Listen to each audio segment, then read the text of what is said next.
All right, I've had some time to think about Snow White, and one of the biggest questions that I've had to answer is, who is this film for? Why did this happen? To me, to you, to all of us.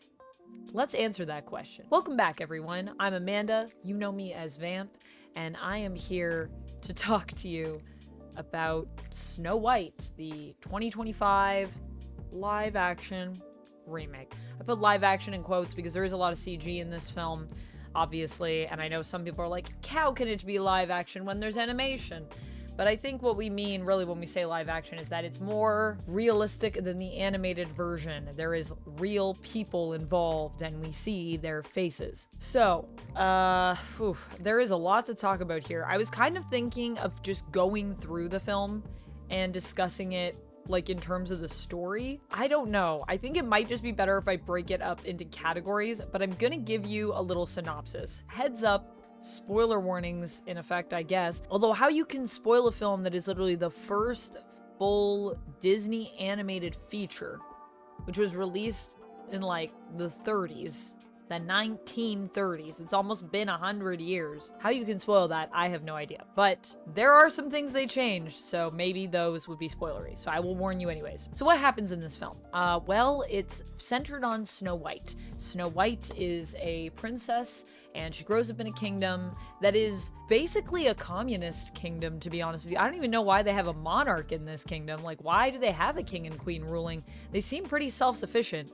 And the whole theme of it, we go through the little storybook, which is pretty cute, I'm not gonna lie. And then in the intro of the story, we learn about her mom and her dad who taught her to be kind and compassionate, for her to be, you know, fearless and brave and true and all of these beautiful things. Fair, obviously. Fair is a really big theme in this film, and we're going to be unpacking that in this review. And unfortunately, her mom dies. Her dad gets wowed by a lady that wanders into their kingdom and is a super hottie that is obviously played by Gal Gadot, the evil queen, who still, I think, never gets a name in this film. She's just the evil queen. And she ends up marrying Snow White's dad and then convinces her dad that there's a huge war that he should go fight, which he does, and he never returns. And Snow White is relegated to cleaning the castle and basically becomes a maid as opposed to being treated like a princess, and that's her life now, while the evil queen rules in her dad's place. Eventually, Snow White is forced to acknowledge that she should be taking more action here for her people, and that even though she's young, you know, she is supposed to be the inheritor of this kingdom. She is supposed to rule, which is what her parents wanted for her, and she needs to step up because she meets a thief named Jonathan, who is obviously based off of Prince Charming in this story, who is also, I believe, Jonathan, and he is a thief here instead. He is a bandit. And he makes Snow White reconsider the fact that her people might need her and maybe she needs to do more. So she tries to speak up to the queen. That doesn't really end up working out. And then the queen is threatened by Snow White because she basically says that Jonathan should be punished for stealing potatoes. He gets locked up, and when Snow White lets him go, the queen uses this as a reason to send her huntsman to go kill Snow White. So that happens. Of course, it doesn't really work out. We all know how that story goes. The huntsman is swayed by Snow White's kindness, and as a result, decides to let her go. Snow White runs away in the forest, super freaky stuff, super psychedelic, and in the end, she is taken in by the animals of the forest who decide to show her kindness as she is also shown to them, and they lead her to the home of the Seven Dwarves. There she rests. The Seven Dwarves arrive. They find out who she is and that she's the princess, and they like Snow White and her kind nature, so they decide they want to help her out. They sing a little Whistle While You Work. There's obviously some songs in and around this that we'll go into more as we go through it. And in the end, she decides that she still has to go out and do her own thing and that she's putting the dwarves in danger, so she leaves. She runs into Jonathan and his merry band of bandits. It's kind of like a weird Robin Hood hipstery vibe in the woods. There's also 7 of them. I wonder why that is. And what ends up happening is they team up together to take on the guards who are still searching for Snow White, because the queen has found out that Snow White isn't really dead. Because of course, when she asks her mirror, who's the fairest of them all, the mirror still says Snow White. And then when she opens up her box, there's an apple in there. Yeah, we don't even get a heart in that box, We'll talk more about that in a bit. And in the end, what they decide to do is they're going to try to find Snow White's dad, who they think is still alive. It turns out he's not still alive. We find this out when the evil queen decides to take matters into her own hands. She transforms herself into an older, kind of haggard looking woman. I would say actually very haggard looking woman. I think we can say that for this version of the evil queen. She brings Snow White a poison apple. Snow White, of course, eats the apple and is led to believe that the queen has captured Jonathan, which is of course true, and that this older woman is here to help Snow White. So she takes the apple, she eats it, she faints, she poisoned. Jonathan immediately basically escapes out of prison, gets to Snow White, gives her that true love's kiss. Nice cure. She's back up on her feet. She's marching into the kingdom. She's gathering up all the villagers and she's like, we're gonna revolt. And by revolt, I mean have a conversation. And they have a conversation and she proves that she remembers everybody's names. And this sways them to not work for the evil queen anymore, stop being her guards, and instead just be loyal to Snow White, so that things in the kingdom will be better, because clearly Snow White has a better handle on this whole ruling thing, and it'll probably go back to being this beautiful communist society where everyone just puts in and helps each other. It's strangely idyllic is what I would say. Well, fantasy, storybook idyllic, let's say. And as a result of this, the evil queen has a tantrum, and she breaks her mirror, and then she turns into stone? Ash? She gets sucked up into the mirror, and that's the end of that. And then they have a big party, all dressed in white for some reason. At first I thought Jonathan and Snow White were getting married, but I don't think that's what happened. So yeah. So that's basically the entire film. That's a story. It's strange. Let's get into it. Now, the things I did like in this film, I like the visuals. I like the costumes. Even the animals I thought were super cute. I think some of the CG in here was actually quite good. I mean, it's very stylized. It's not really trying to be hyper realistic or anything. It's more trying to be a cross between animated and the real world. It's kind of like, what if cartoons were real? Which unfortunately does give the dwarves a bit of a creepy look to them. But I think once you start watching it, you kind of get used to that. And I thought it was a pretty good adaptation if they wanted to just make the dwarves like a fantasy race, which is clearly what they did here. There's also a whole part where the dwarves, when they're mining, I don't remember this being in the film. I haven't watched it in a while though, so if this is in the original animated film, let me know in the comments. But they start touching the stone when they're mining, when they're singing hi-ho, and it turns out when they all touch the stone together, it lights up all of the gems in the rock and the ore, and then it makes it easier for them to mine. So I don't know if that was always a thing, and they kind of talk about it like being a weird hive mind, and I was like, what? But I was like, okay, sure, it's a fantasy world, whatever you want to do. Maybe that was a thing in the original film and I just forgot about it. The props are really good in this film as well.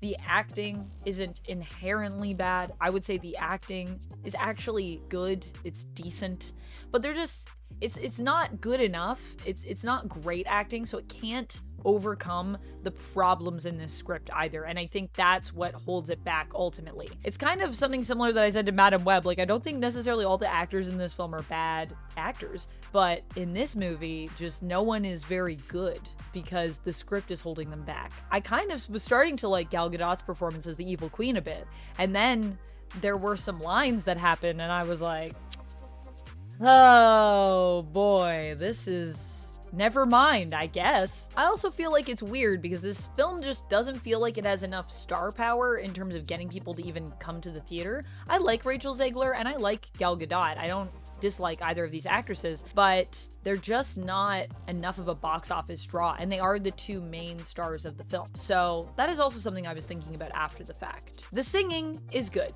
The singing, I thought they did a good job with that part, but the music, let's talk about that first. So the music, we have a variety of classic Snow White songs that are adapted here, and then we also have new songs. And I think the thing that I really struggle with this soundtrack is that the new songs do not match the vibe of the old songs at all. They didn't try to match that at all. So the new songs just feel weirdly modern compared to the more classic songs that are adapted in here. I will say I actually liked Princess Problems when I listened to it, but if you were to ask me right now what the melody of that song was, or what the lyrics were besides the two words, which are the title, Princess Problems, I couldn't tell you. I think mostly also what I liked about it was the little back and forth that we get between Jonathan and Snow White and the playful nature between those two characters, because I thought the actors did a good job with that as well. They also completely changed my favorite song from Snow White. Not that I'm a major Snow White fan or anything like that, but my favorite song on the soundtrack is I'm Wishing. It's when Snow White sings near the beginning of the film that, you know, she's wishing for her true love to come at the wishing well. And they decided to change that song. And it's all about Snow White wishing that she will one day become the leader that her parents believed her to be. They completely changed what it's about. They completely changed the melody. I just went back and listened to one after the other, and it's so different. I mean, part of the reason why everything feels so different here is because I believe the duo that wrote most of this music is actually the duo that did Dear Evan Hansen. And I love Dear Evan Hansen, by the way, as a musical. I think the music is so good, but I don't know if Dear Evan Hansen is the vibe you want to have for this film.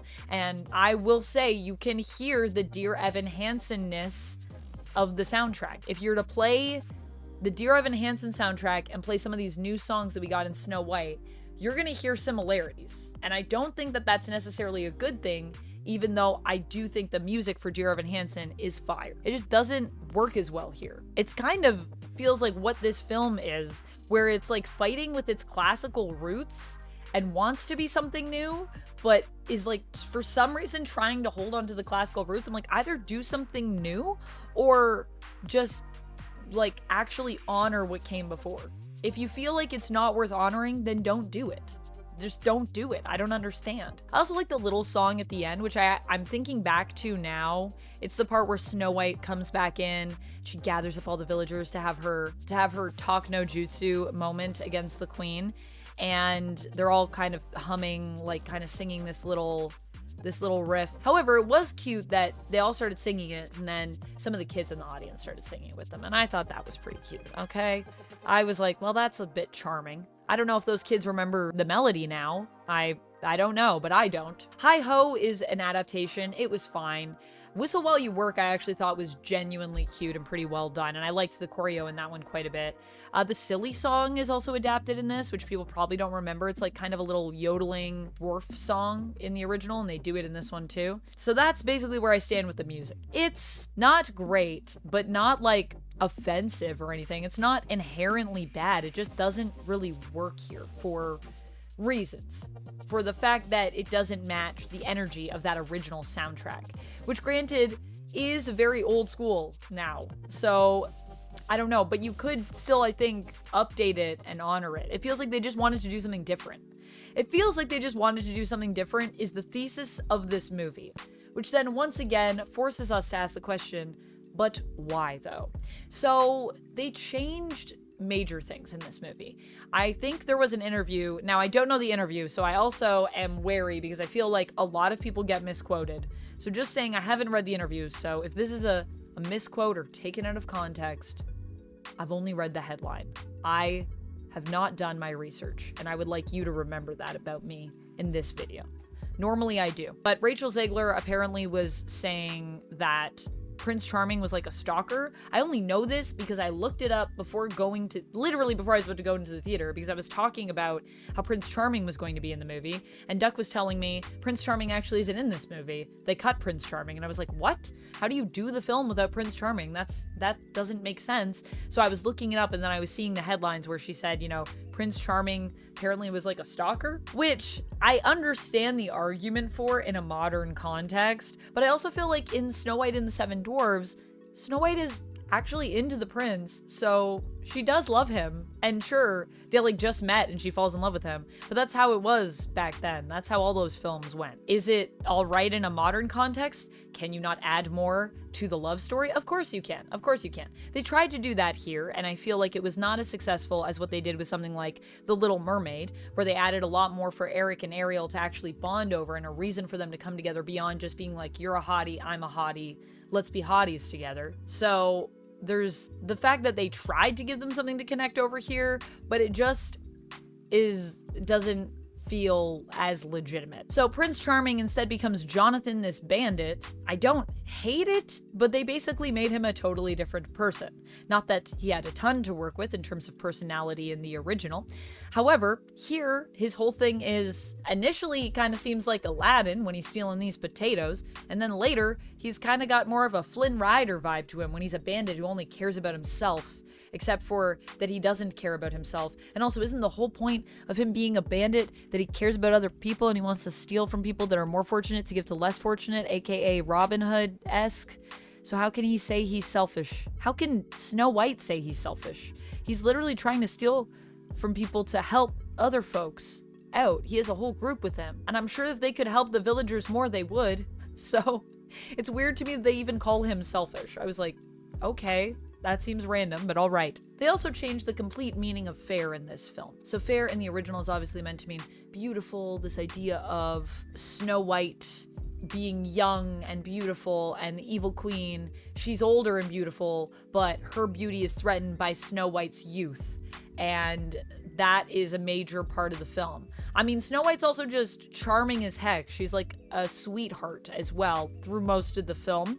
So there is elements of kindness that are part of her character that are preserved here, and I did appreciate that. But it's just weird that we've completely gotten rid of the fact that, you know, Snow White is also a cutie, and that's part of her charm and part of her beauty. Because it kind of implies to me that if you're focused on your appearance at all, you're kind of evil because you're shallow.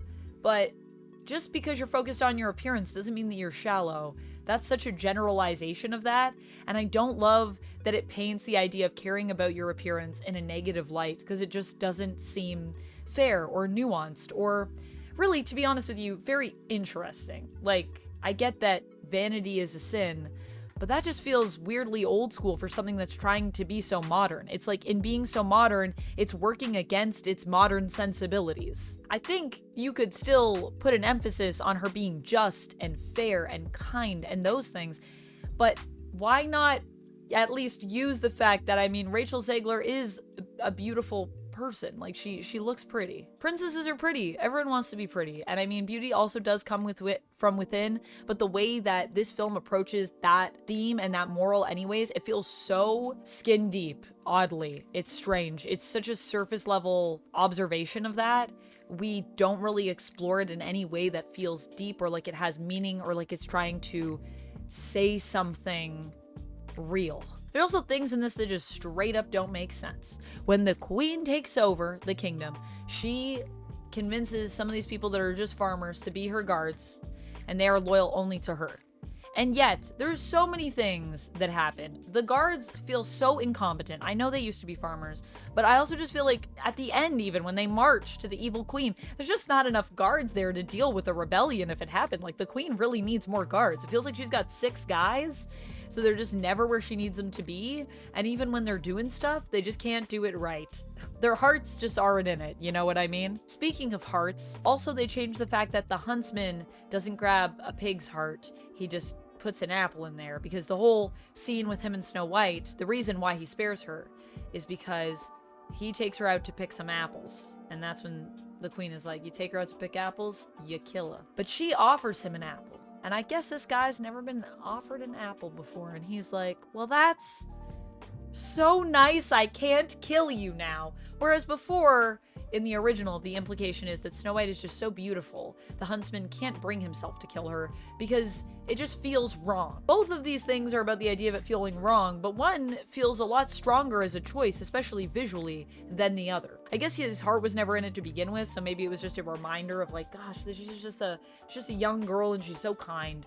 Like, how could I kill this girl? She's offering me an apple. Really, where the wheels fall off the most in this film is in the third act. It starts out with the backstory of Snow White and her origins. That part I actually enjoyed and thought was pretty cute. I even like teared up a little bit when her mom passed away. I thought that was sad. I feel like all of that as a flashback through song was also a bit stronger because it didn't rely as much on the script, the words, the dialogue. It was more reliant on lyrics in a song, which even though I feel like the songs don't entirely fit the film in terms of what they sound like and feel like, I don't have an issue with the songs themselves objectively. For the most part, they're pretty good. Other than the Evil Queens one, which I do like the melody of it, but there's some lyrics in there that are like, just really, really, really bad. Ambitious girls must be vicious girls, and boy, they have fun. This is gonna be fun. So the origin is fine because it's just music, but then it gets weird.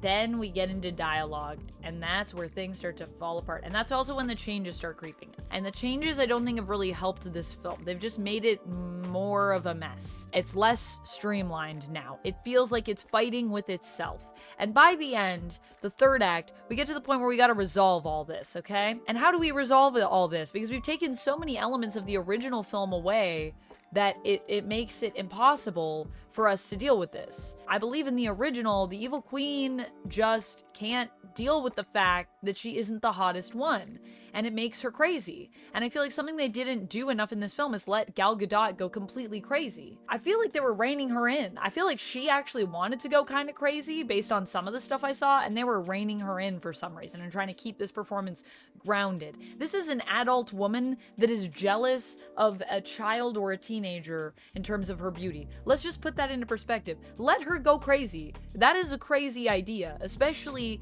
in modern times, I think, but it just feels weird. She is so paranoid, and I feel like we should have seen that descent more, and it would have made her more intimidating as well as a villain, to not know at any moment what she's gonna do because she's so paranoid and so wild. So it just ends up feeling like at the end they didn't want to resolve it that way, so instead they resolve it by having Snow White go and talk to the queen and then say people's names to prove that she's a better ruler.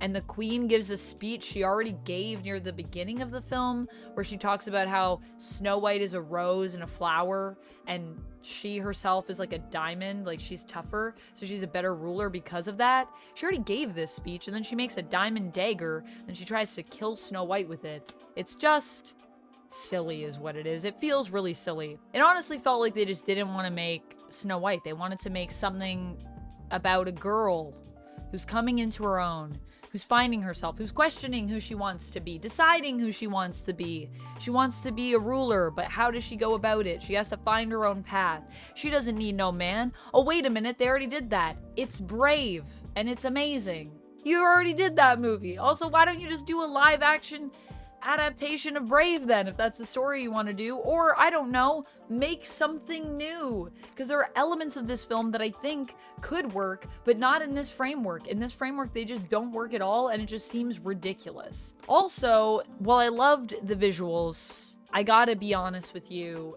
the color grading in this film is just not good. It's very yellow, it's very jarring. I talked about it in my immediate reaction, and I don't know what it is with color grading recently in some movies, but some movies, the color grading is so bad, and it hurts me. Also, Dopey having to learn how to overcome fear to speak. Dopey speaking, I don't know. I was just like, why can't he just be mute? Why can't we just accept Dopey for who he is? It felt weirdly ableist in a film that's also supposed to be so modern and seemingly so sensitive to modern concepts and morals. The script is terrible, let's be honest, and they tell us a lot of things instead of showing things. That's a lot of the film. Like I said, especially after that first act, I feel like it's just a bunch of people having conversations about things as opposed to stuff actually happening, for the most part. So that's the worst sin you can commit.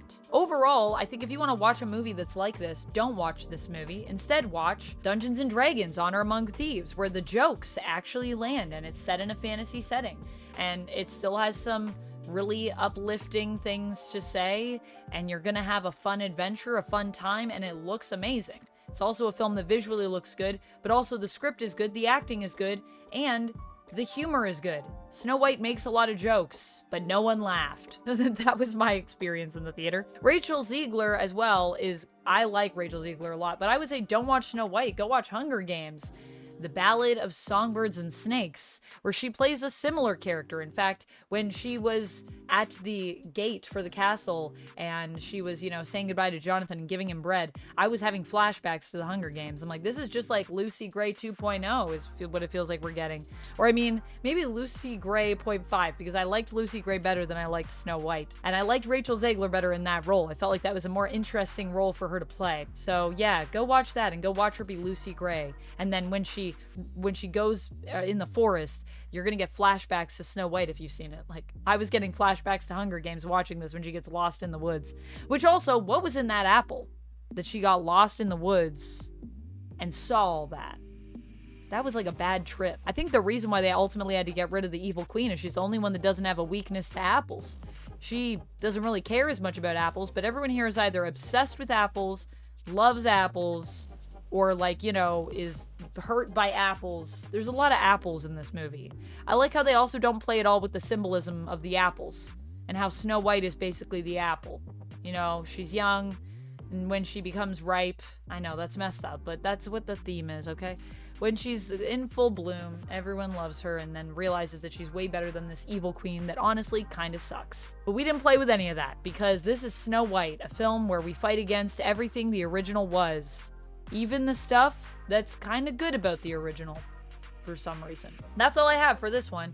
I gave this one a 2 out of 5 in my immediate reaction, and I stand by that. And it's only getting 2 because of those costumes, those sets, and those props, which are just that good that they deserve the 2. And like I said, the singing is good. The music isn't inherently bad, but the rest of it's a mess. Let's be honest. That's all I have. I've already talked too long about this. I'll see you next time. And until then, friends, stay nerdy and check out whatever this is. Probably something Disney, and you should check it out because it's really cool and I like it.